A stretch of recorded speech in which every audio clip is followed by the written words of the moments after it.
ఐజుల్లా మన ప్రభువును రక్షకుడును యేసుక్రీస్తు వారి పేరిట మరి ముందుగా ఈరోజు ఏంటయ్యా అంటే ఇండియా ప్రపంచవ్యాప్తంగా మరి బానిస సంఖ్యల నుంచి మరి బ్రిటిష్ వారి యొక్క పరిపాలన కింద నలిగిపోతున్న మరి తెలుగు వారివైన మనము మన బానిస సంఖ్యల నుండి తెంచివేసిన రోజు స్వతంత్రం వచ్చిన రోజు అని మనం చెప్పుకుంటాం. అలాగనే మరి బ్రిటిష్ వారి యొక్క బానిస సంఖ్యల నుంచి మనం విడుదల పొందాము. కానీ తర్వాత మరి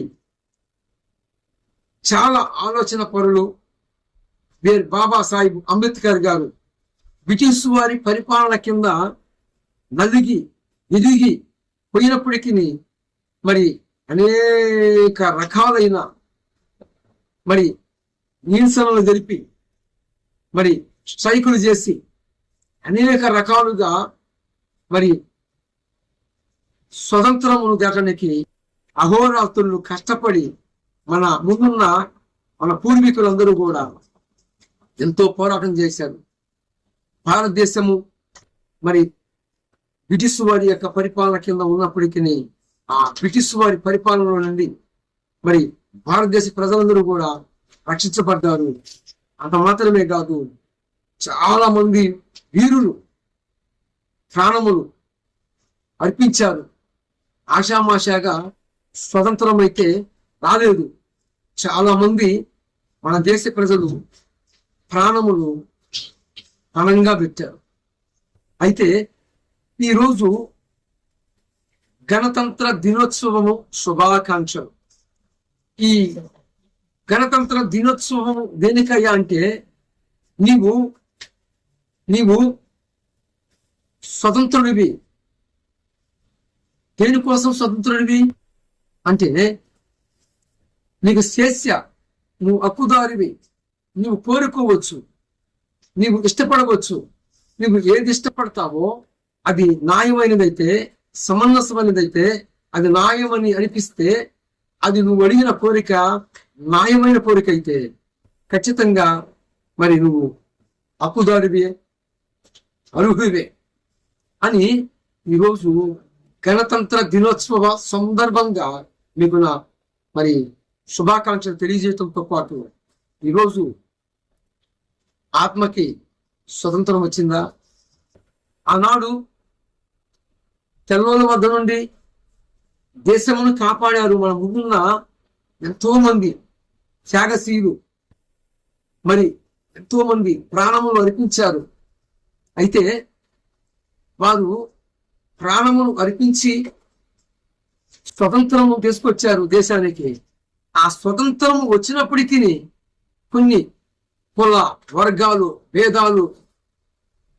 విభేదాలు సృష్టించి వీరు ధనికులు, వీరు వీరు అని ఆ కులముల పేరిట దూషిస్తుంటే మరి బాబాసాహెబ్ అంబేద్కర్ గారు ఇలాగ ఉండకూడదు, మనుషులందరూ కూడా సమానమే, సమానమైన హక్కులు,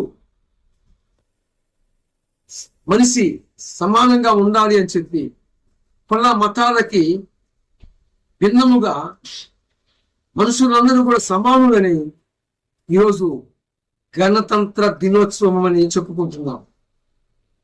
ఇలాగ మనం చెప్పుకోవటానికి స్వతంత్రులుగాను స్వేచ్ఛకును మరి నువ్వు కోరింది న్యాయబద్ధమైనదైతే అది అందుబాటులోకి వస్తుంది అంటే ఈరోజు కుల మత భేదాలు లేకుండా సమానంగా ఉంటున్నాము అంటే దానికి కారకులు మరి బాబాసాహెబ్ అంబేద్కర్ గారు.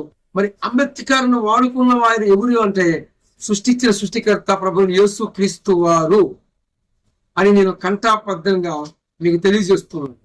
యేసు ప్రభు వారు ఆయన భూమి మీద ఉన్న రోజుల్లో ఆయన వద్దకి వారు ధనికుల ధనవంతుల అనేది లేకుండా ఎందరైతే ఆయనను అంగీకరించారో ఆయన దగ్గరికి వచ్చినప్పుడు వారు అందరూ తృప్తిగా అన్నం తిన్నట్లుగాను, ఆహారం తిన్నట్లుగాను వారికి మరి రొట్టె ముక్కలు 5 రొట్టెలు 2 చేపలతో 5,000 మందికి ఆహారం పెట్టి పంపించాడు.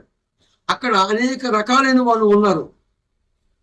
మతాన్ని పులుపుకున్న వారు ఉన్నారు. బోధకుడి దగ్గరకు వచ్చారు. అయినప్పటికీ వారందరి ఆకలి తీర్చి పంపించిన వాడు ప్రభువైన యేసు క్రీస్తు వాడు. ఆ యేసు సృష్టికర్త అనే దానికి మరి ఇంతకంటే ఆధారం ఏం కావాలి?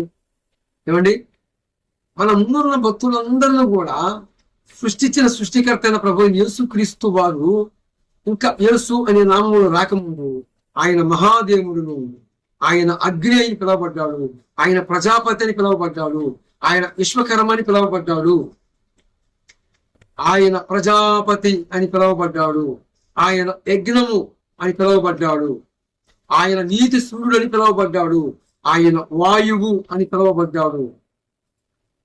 ఇంకా ఇలా చెప్పుకుంటూ పోతే ఎన్నో పేర్లు కలిగిన వాడు. ఆ పేర్లన్నింటికీ ఆధారమైన వాడు ప్రభువైన యేసు క్రీస్తు వారిని మీకు నేను తెలియజేస్తున్నాను. ఈరోజు ఈ గణతంత్ర దినోత్సవ సందర్భంగా మీకు నేను తెలియజేస్తుంది ఏంటంటే, మరి ఆరని అగ్ని ఉన్నది. అగ్ని ఆరదు, పురుగు జావదు.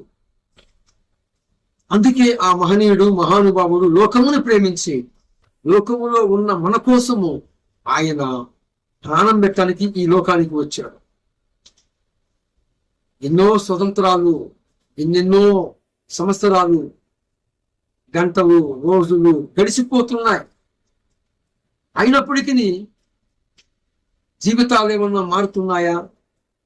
మరి రాజ్యాంగంలో అనేక రకాలైన వాకు స్వాతంత్ర హక్కులు కలిగించినప్పటికీ మరి హక్కులు స్పష్టంగా నెరవేర్చబడుతున్నాయా? ఆర్టికల్ 25, ఆర్టికల్ 26, ఆర్టికల్ 28, ఆర్టికల్ 27 ప్రకారము ఇవన్నీ కూడా నెరవేరుతున్నాయా? నెరవేరుతలేదు. మత స్వాతంత్ర హక్కులు, వాకు స్వాతంత్ర హక్కులు చెప్పుకోవడానికి బాగానే ఉన్నది, కానీ ఈరోజు ఆర్టికల్ 27, ఆర్టికల్ 28 ప్రకారముగా హక్కులైతే కల్పించబడ్డాయి. మరి ఈరోజు అనేక రకాలైన కులాలు, అనేక రకాలైన మతాలు ఎందుకు కలుగుతున్నాయి అంటే, బిఆర్ బాబాసాహెబ్ గారు, అంబేద్కర్ గారు అయితే కులం అనేది చూడకుండా అందరూ సమానమని మనకి రాజ్యాంగాన్ని ఇచ్చి ఆ రాజ్యాంగంలో మనల స్వతంత్ర హక్కులు కల్పించినప్పటికీ ఈరోజు నెరవేర్చబడుతున్నాయా? ఎవరి విశ్వాసాన్ని వారు ప్రకటించుకోవచ్చని రాజ్యాంగంలో పొందుపరిచాడు. కానీ ఈరోజు సువార్తని ప్రకటిస్తూ ఉంటే దైవ సేవకులు వీళ్ళను పేళ నీళ్లు పోస్తున్నారు, హింసిస్తున్నారు, దూషిస్తున్నారు, చర్చలను కూలుస్తూ ఉన్నారు, చర్చల మీద దాడులు చేస్తూ ఉన్నారు. ఏంటి? వాకు స్వాతంత్రం ఎడిపోతుంది, మత చేసే హక్కులు ఎడిపోతున్నాయి. ఆర్టికల్ 25 హక్కులు ఎక్కడ ఉన్నాయి? ఆర్టికల్ 26 ఎక్కడ ఉంది? నెరవేరుతుందా? ప్రియమైన నా భారతదేశ ప్రజలారా గమనించండి, కాలము సంపూర్ణమై ఉంది. ఇక వచ్చువాడు ఇక ఆలస్యం చేయట్లేదు, త్వరగా రాబోతున్నాడు. ఆయన ఎందుకు ఆలస్యం చేస్తున్నాడు తెలుసా? నీ కోసము, నా కోసమే. బైబిల్ గ్రంథము స్పష్టమైన సాక్ష్యం ఇచ్చింది.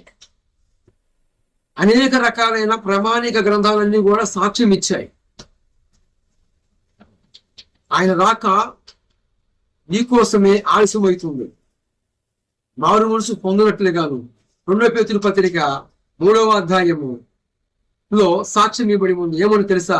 ఆయన రాకట మీకోసమే నట ఆలస్యం అవుతుంది. మీరు మారు మనసు పొందుతారని ఆయన ఎదురు చూస్తూ ఉన్నారు. మరి మీరు ఎలాగ ఉన్నారు? ఈరోజు దేవుని ప్రజల మీద ఏం చేశారు క్రైస్తవులు? ఏమండి, ఈరోజు పరిశుద్ధ గ్రంథమైన బైబిల్ని చూపించి ఈరోజు ఒక త్రాగుబోతు మారిపోతున్నాడు. తెలుసుకున్నాడు. ఒక నరహంతకుడు, ఏఎన్ రౌనిస్ పీటర్ మారిపోతున్నారు. నచ్చనట్లుగా ఉన్నవారు మారిపోతున్నారు. తెలుసుకుంటున్నారు, వారి అభిప్రాయాన్ని మార్చుకుంటున్నారు. ఈరోజు భయంకరమైన మాంత్రికులు మారి సాక్ష్యం ఇస్తున్నారు. ఏమండి, ఏ పురాణాలు, ఏ ఇతిహాసాలు, ఏ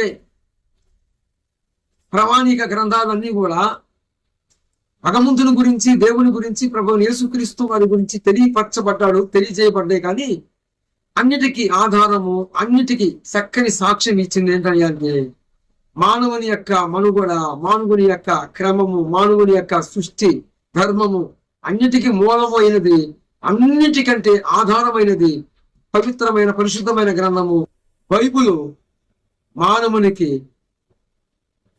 సాక్ష్యం ఇస్తుంది.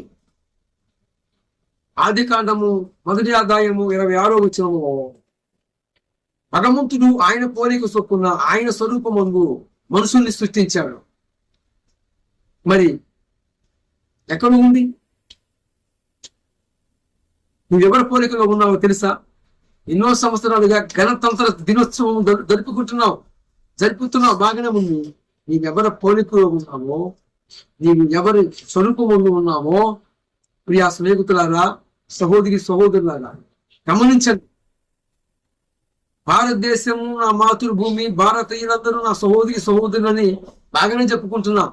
కానీ ఈరోజు క్రైస్తవము మతం కాదు, మార్గం అని సాక్ష్యం ఇస్తూ ఉంటే ఈరోజు ఎంతో మంది జీవితాలు మార్చుకొని తెలుసుకుని ఆ యొక్క భగవంతుని యొక్క రక్తములో వారి వస్త్రములు ఉతుక్కుంటూ ఉంటూ ప్రకటన గ్రంథము 7వ అధ్యాయము 14వ వచనములో గొర్రెపిల్ల యొక్క రక్తములో తమ వస్త్రములు ఉతుక్కొని తెలుపు చేసుకున్న వారు ధన్యులు అన్నది లేఖనము. కనుక గమనించి, గుర్తించి ఈ గణతంత్ర దినోత్సవ సందర్భంగా నేను మీకు తెలియజేస్తున్నది ఏంటంటే, మారు మనసు పొందండి, ప్రభువు యేసుక్రీస్తునందు విశ్వాసం ఉంచండి, ఆయన రక్తములో మీరు శుద్ధి చేయబడాలి, మీ పేర్లు జీవగ్రంథం ముందు రాయబడాలి. అట్టి కృప మీ అందరికీ అనుగ్రహించబడును గాక. ఆమేన్. ఈరోజు వాక్కు స్వాతంత్రము హక్కులు ఉన్నాయి.